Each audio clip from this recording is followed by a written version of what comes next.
Hello everyone, कैसे हैं आप सब। आई होप बढ़िया ही होंगे। हमारे लास्ट वीडियो में हमने डॉक्टर अनु डाबर के साथ बात करी थी ऑटोइम्यून डिजीज़ेस के बारे में। डिफरेंट ऑटोइम्यून डिजीज़ेस क्या क्या होती हैं, कैसे होती हैं। उसमें हमने जाना था कि सबसे ज़्यादा मोस्ट कॉमन जो ऑटोइम्यून डिजीज़ है वो होती है रूमेटॉइड आर्थराइटिस। एंड हमने जाना कि रूमेटॉइड आर्थराइटिस का केस अगर काफ़ी ज़्यादा कॉम्प्लिकेट हो जाए तो it develops into carpal tunnel syndrome. So उसका सोल्यूशन सिर्फ सर्जरी होती है। सो आज हम मैम के साथ जानेंगे उस सर्जरी के बारे में, वो कैसे होती है, क्यों होती है। So ma'am please throw some light कि ये कार्पेल टनल सिंड्रोम आखिर होता क्या है। देखिए, रूमेटॉइड आर्थराइटिस पेशेंट्स में अप टिल 1/3 30 से 40% पेशेंट्स में ये कॉम्प्लिकेशन देखी जाती है। कार्पेल टनल सिंड्रोम इसलिए होता है कि हम सब की रिस्ट में एक खास तरह की नर्व होती है जिसे कहा जाता है मीडियन नर्व। इस नर्व का काम है ब्लड सप्लाई देना, नर्व सप्लाई देना इन 3 उंगलियों के जो नर्व्स होते हैं। तो आप जो एक फिस्ट बनाते हैं, कुछ सामान उठाते हैं, उस सब के लिए ये नर्व इन्वॉल्व होती है।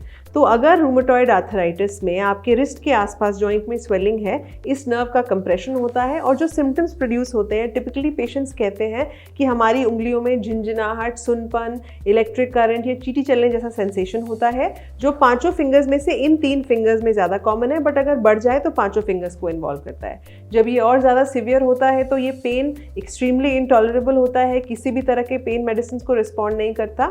ज़्यादा इन्वॉल्वमेंट होने पर मोटर वीकनेस यानी कि इन उंगलियों की मसल्स कमज़ोर पड़ने लगती हैं। ग्लास पकड़ने से लेके स्पून से खाना खाने तक, writing, doing your own signature, ये सब कुछ पेशेंट नहीं कर पाते हैं। तो this can get very complicated. हालांकि सिर्फ रूमेटॉइड आर्थराइटिस इसका कारण नहीं होता है। रूमेटॉइड आर्थराइटिस के अलावा हाइपोथायरॉयडिज्म जिन्हें हैं वो भी इस डिजीज़ के लिए काफ़ी रिस्क पे होते हैं। अगर पेशेंट ओबीज है, एक्सेसिव फैट टिश्यू है, उसमें भी ये कंडीशन फ्रीक्वेंटली देखी जा सकती है। और कभी कभी पोस्ट ट्रॉमा या कोई कार्डिया इंजरीज के बाद भी ये कंडीशन, स्पेशली जो अगर किसी ने अपनी रिस्ट स्लैश की है, इस तरह की कॉम्प्लिकेशंस में भी ये कार्पेल टनल सिंड्रोम मिलता है। सो ये एक हाथ में एक बार में डेवलप होता है या दोनों हाथों में साथ साथ डेवलप होता है? यूजुअली कार्पेल सिंड्रोम अगर रूमेटॉइड या हाइपोथायरॉइड की वजह से है तो यूजुअली दोनों हाथों में रहता है, बट सिम्टम्स यूजुअली एक हाथ में ज़्यादा सीवियर होंगे। लेकिन अगर ये इंजरी या ट्रॉमा के बाद है तो यूजुअली वन साइडेड रहेगा। Okay. And apart from obese people, who all are more likely to develop this disease? जिनका काम बहुत ज़्यादा हैंड वर्क है, फाइन वर्क है, working on the system, writing excessively, बहुत ज़्यादा लिखने वाला काम है। स्कूल कॉलेज नहीं कह रही हूँ मैं, आप जो स्कूल कॉलेज में लिखते हैं, नॉट दैट, बट अगर एक्सेसिव आपका मूवमेंट बहुत ज़्यादा है रिस्ट का, ये patients rheumatoid patients, thyroid, excessive use of the fine thumb and finger, injuries, ये सारे रीजंस होते हैं कार्पेल टनल के लिए। जैसे जो लोग कठपुतली का खेल करते हैं, इस तरह की चीज़ें जो करते हैं, ऑफ कोर्स, जहाँ पे ये दोनों फिंगर्स का बहुत ज़्यादा यूज़ होता है। एंड इसके कुछ सिम्टम्स क्या होते हैं, कब डॉक्टर के पास जाना देखिए, चाहिए? जैसे मैंने बताया, अगर आपकी उंगलियों में झुंझुनाहट, सुनपन काफ़ी समय तक रह रहा है, आपको लग रहा है कि आप लिख नहीं पा रहे हैं, साइन नहीं कर पा रहे हैं, आप अपने खुद के एक्टिविटीज़ जैसे खाना या फिर टैप ओपन करना, टैप क्लोज करना, अपने क्लोथ्स पहनना, वो नहीं कर पा रहे हैं, इट्स टाइम टू सी। इसके लिए यूजुअली आपको पहले एक न्यूरोलॉजिस्ट या न्यूरोसर्जन के पास भेजा जाएगा, क्योंकि ये नसों की प्रॉब्लम मानी जाती है। बट वही neurologist will probably refer you to other specialities कारण ढूंढने के लिए। बिकॉज मान लीजिए ये रूमेटॉइड आर्थराइटिस की वजह से आपने सर्जरी तो करा ली, बट रूमेटॉइड का ट्रीटमेंट शुरू नहीं किया, तो सर्जरी के कुछ महीने बाद वो सर्जरी कैन फेल और फिर से पेशेंट को सिम्टम्स हो जाएंगे। तो इट्स वेरी इंपॉर्टेंट कि फाइंड आउट ये क्यों हो रहा है, ताकि सर्जरी 100% सक्सेसफुल रहे और सर्जरी के बाद इस डिजीज़ का रेकरेंस ना हो। एंड जैसे कोई पेशेंट डॉक्टर के पास आए, इसकी डायग्नोसिस कैसे होती है? इसके डायग्नोसिस के लिए अल्ट्रासाउंड की इस्तेमाल किया जाता है रिस्ट के आसपास नर्व की कंप्रेशन देखने के लिए।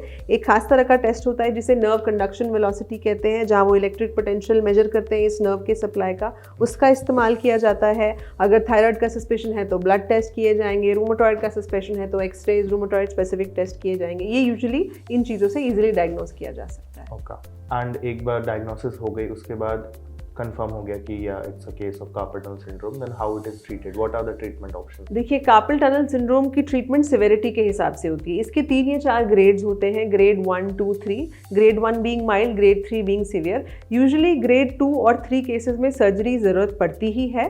सर्जरी में अलग अलग तरह के ट्रीटमेंट ऑप्शंस हैं। कभी कभी जो वो नर्व पे प्रेशर हो रहा है उसको रिलीज कर दिया जाता है, कभी कभी नर्व की रिकंस्ट्रक्शन, नर्व की ट्रांसप्लांट, इस तरह के ऑप्शंस की ज़रूरत भी पड़ती है।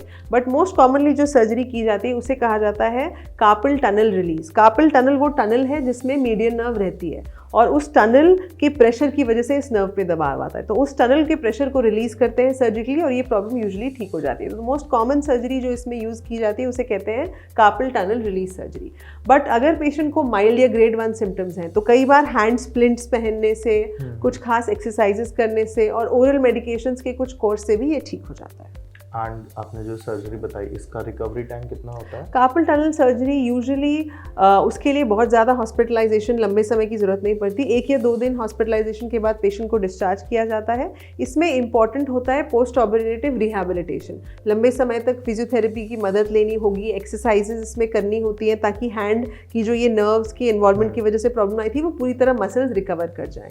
तो these are usually the issues. कभी कभी पोस्ट सर्जरी इन्फेक्शन हो सकता है, ब्लड कलेक्शन, हीमोटोमा हो सकता है, बट ये सारी कॉम्प्लिकेशंस काफ़ी रेयर होती है इस सर्जरी में। मतलब आई वांट टू नो कि जैसे सपोज मेरे हाथ में मुझे दिक्कत होगी, मुझे टैप खोलने में भी दिक्कत होगी, तो सर्जरी के कितने दिन बाद मैं वो 4 to 6 weeks it will take for complete recovery।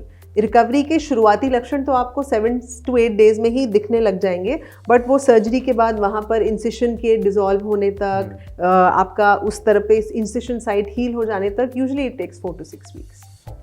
कुछ प्रिकॉशंस होते हैं जो apart from physiotherapy and exercise जो post surgery as well as pre surgery? देखिए जनरली प्री सर्जरी अगर पेशेंट डायबिटिक है उस वजह से इसको ये हुआ है, या पेशेंट हाइपोथायराइड है या रूमेटॉइड है, तो यूजुअली पहले सर्जरी से पहले इन कंडीशंस का ट्रीटमेंट शुरू किया जाता है ताकि जब पेशेंट की सर्जरी हो तो उसके लिए ऑलरेडी ट्रीटमेंट कुछ हफ्तों तक चल गया हो, क्योंकि सर्जरी के बाद जब इनका ट्रीटमेंट शुरू किया जाएगा तो कभी कभी पोस्ट सर्जिकल कॉम्प्लिकेशन ज़्यादा होते हैं। So that is one thing which is to be taken care of. Second, usually post surgery इसमें बहुत इंपॉर्टेंट होता है हैंड पोस्चर। जिस पोस्चर में आपको हाथ को रखना बताया जाए, तो ये हमारे हाथ की न्यूट्रल पोजीशन होती है।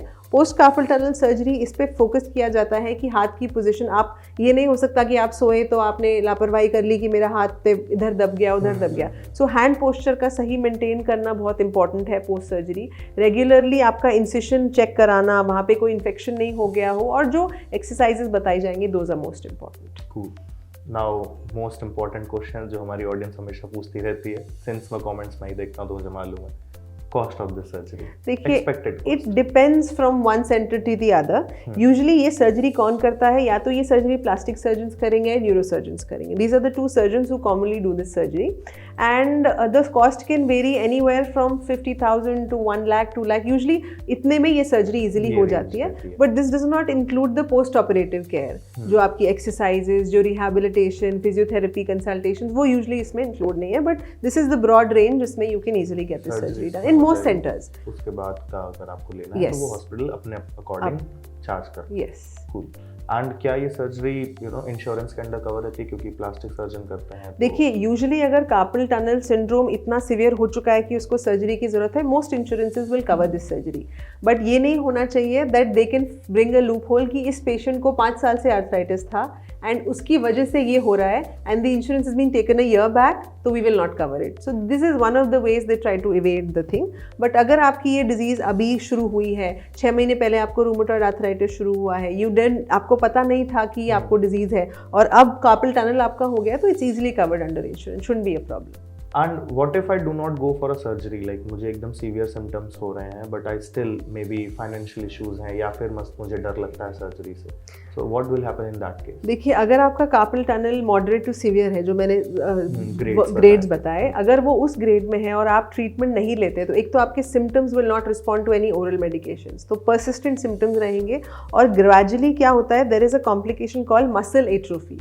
जब ये नर्व लंबे समय तक कंप्रेस रहेगी और आपके हाथ की मसल्स वीक हो रही हैं, उनका नर्व सप्लाई और कुछ नहीं है, इलेक्ट्रिसिटी है। घर में बिजली चली जाए ज़्यादा समय तक तो अंधेरा रह जाता है, तो देयर इज, फिर ये मसल्स दे स्टॉप वर्किंग, और फिर अगर ये मसल्स एट्रोफी हो जाती हैं, बहुत लंबे समय तक आपने इग्नोर किया, देन इवन आफ्टर सर्जरी हो सकता है वो नर्व कंप्रेशन रिलीज होता है, but you might never be able to use those 2 fingers. या फिर कभी कभी मसल ब्रेकडाउन की वजह से कुछ पेशेंट्स की 3 उंगलियां बहुत पतली हो जाती है, जो सर्जरी के बाद भी वो वैसी ही रहती है। So these are some problems that you could face. Okay.